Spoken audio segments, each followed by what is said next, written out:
parti pour le CIAO 2024. Le top de départ a été donné par le président du Faso ce matin. Ce salon se tient sous le signe de la promotion de l'entrepreneuriat et de l'autonomisation au profit des jeunes. Le Mali et le Niger sont les pays invités d'honneur de cette biennale présidée par le président de l'Assemblée législative de transition. La cérémonie d'ouverture avec Jérôme Tendano.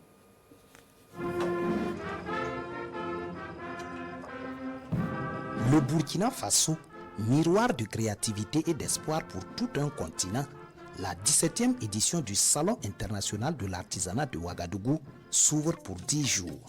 Édition de la résilience, le CIAO 2024 offre une tribune d'expression par excellence aux artisans du monde.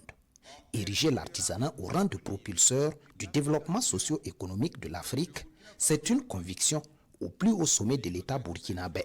Le secteur de l'artisanat, longtemps resté en marge des priorités de développement, mérite une attention toute particulière et un accompagnement conséquent. C'est pourquoi j'exhorte tous les participants à cette édition à s'associer à la réflexion autour du thème pertinent de cette 17e édition, à savoir artisanat africain, entrepreneuriat des jeunes et autonomisation, et à faire surtout des contributions constructives et positives. Pour ma part, je puis vous rassurer de mon engagement personnel et celui de la représentation nationale à soutenir toutes les initiatives et approches tendant à faire de l'artisanat un secteur qui participe à la transformation de notre économie et à notre développement. Plusieurs initiatives et projets à résultats immédiats sont d'ailleurs une réalité au pays des hommes intègres.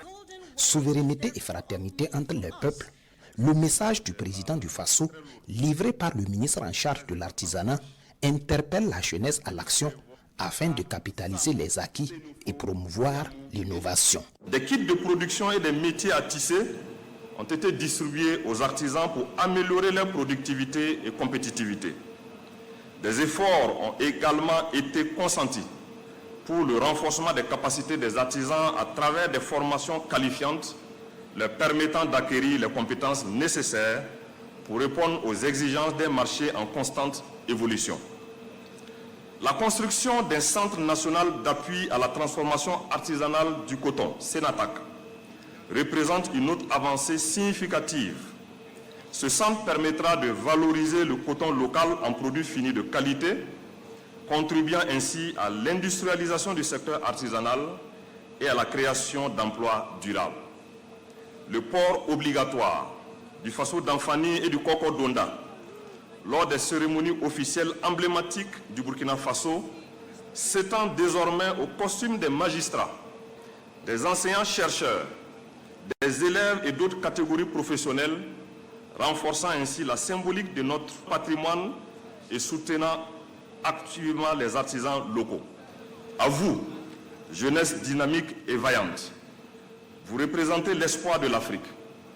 Vous détenez le talent, la créativité et la détermination nécessaires pour faire de l'artisanat un puissant levier de développement socio-économique et culturel.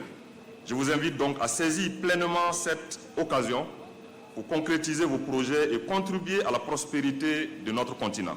4000 exposants et plus de 350 000 visiteurs attendus, Ouagadougou va donc porter les attributs des capitales mondiales de l'artisanat jusqu'au 3 novembre prochain. L'Alliance des États du Sahel est au rendez-vous. L'AES sous l'angle de l'artisanat. Un village dit de l'AES vous attend, animé par les fortes délégations du Mali, du Niger et du Burkina Faso.